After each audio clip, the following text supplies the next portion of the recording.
Hello, gentle listener, and welcome to another bit of my musings and wonderments from What's on My Mind. One of the unexpected joys of retirement is the time to research, to do some detective work on a word, a phrase, or a term that I come across in my reading, in conversations, or sometimes just that quirky thought that comes into my head. I enjoy opportunities to follow through on a path to discovery, taking internet side trips into wonderlands, sometimes going down rabbit holes or paging through a dusty book from my own library. And so it was that one day I found myself on a journey after reading an article from my Google News feed. The eye-catching headline read, 92-year-old former ballet dancer with dementia wrote a poem that has us all wrecked, by Annie Renaud. A note within the article read, Dear Mr. Fasano, my mother is 92 years young and living with dementia, which makes communication challenging. I brought your book of poetry prompts to her yesterday, and she was very excited to use one to write a poem. We worked slowly through the book's prompts, and she said the words to me out loud.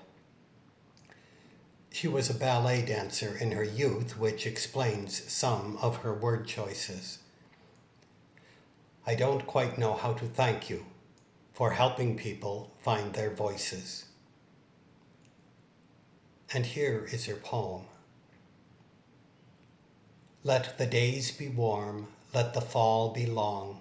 Let every child inside me find her shoes and dance wildly, softly, toward this world. I have a story I have never told. Once when I was small, I looked up at the sky and I saw the wind, and I knew I was a dancer made of song. I am still a dancer made of song.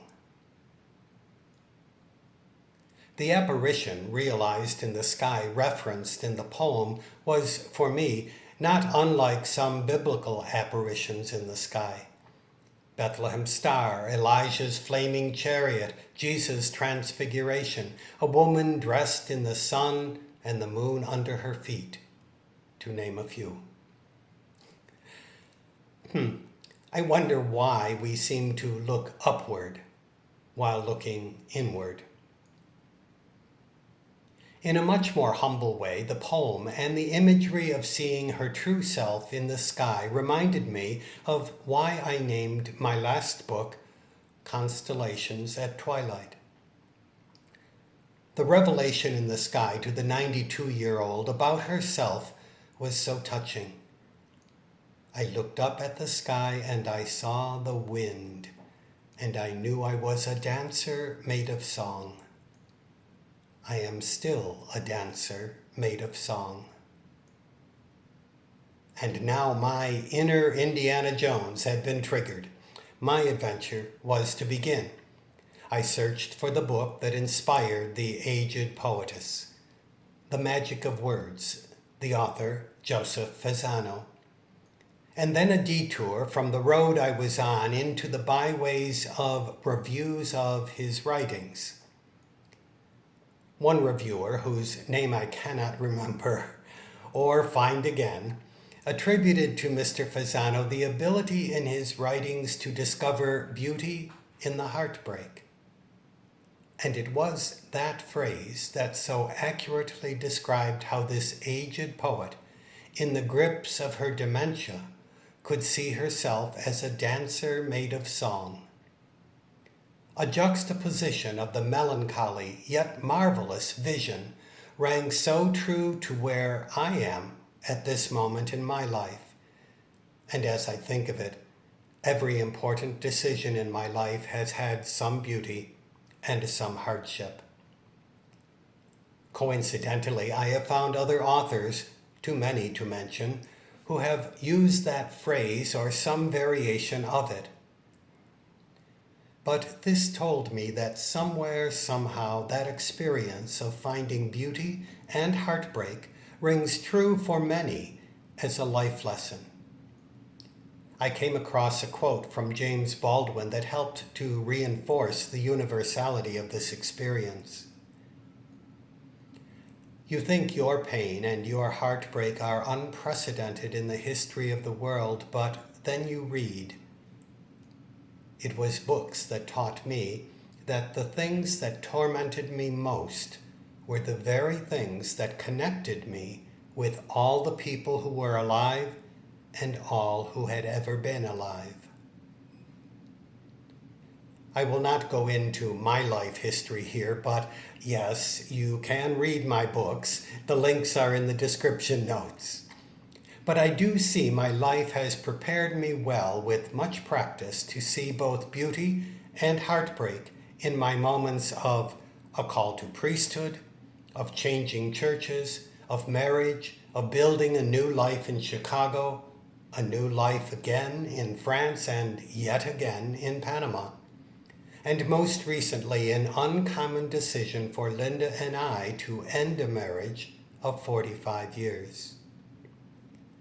The American lyric poet Sarah Teasdale describes it in this way. It is strange how often a heart must be broken before the years can make it wise. I guess I should say I've had many opportunities to grow in wisdom. Some may find these observations depressing or sad, or might decide to go down the popular psychology path diagnosing depression, but that would be a distraction from my reflections today. Yes, there is some medical history mixing melancholy and depression, but aside from the psychological distinctions, there is value in finding a way to express life as it is without making everything a pathology. Such reflections as James Baldwin and Sarah Teasdale attempt to get at this realism of life. I find that realism reassuring, not depressing. What I have found most interesting in this adventure, prompted by the phrase of finding beauty in heartbreak, is that I think we are missing a word for this all too frequent aspect of life. A word or phrase that acknowledges the ups and downs of life, life wounds, some that heal and some that leave scars. We need a word for that does not sound bleak, just realistic, an expression for life that includes both the beauty and the heartbreak. Too easily we rush into the clinical, searching for a diagnosis, or maybe we rush to labels of pessimism, nihilism, while missing a convenient single word to describe this reality. There are many authors, in addition to my experiences, that have formed my view of life. Among the many that I would thank for this formation are Dietrich Bonhoeffer, Thomas Merton, Elie Wiesel, Henri Nouwen, and Eugene Kennedy. Each having suffered indignations, injustices, or painful life events, yet their life views see heartbreak, great joy, and a beauty in a life that has also been painful. What should we call that? What is the word to give simply being present to the reality that all of life is not rosy? A word that accepts reality and rests in peace with humility in the middle of the mystery and the marvelous of life. I don't have one word that expresses that. I have yet to find a satisfactory term which describes this view. Perhaps Robert Frost put it most succinctly in his Middle America Candor when he says, "In 3 words I can sum up everything I've learned about life. It goes on." How would you describe this view that is neither depressing or melancholy, not rosy, not naive? What word or phrase fits for you? Thanks for joining me in this YouTube adventure. Check the information in the description for links to my books and to the resources used to create this video.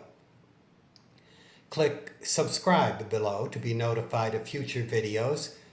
Give a thumbs up if you like this one, and yes, if you have a comment, you can write it in the YouTube video site, use the contact form in the website, or just send me an email.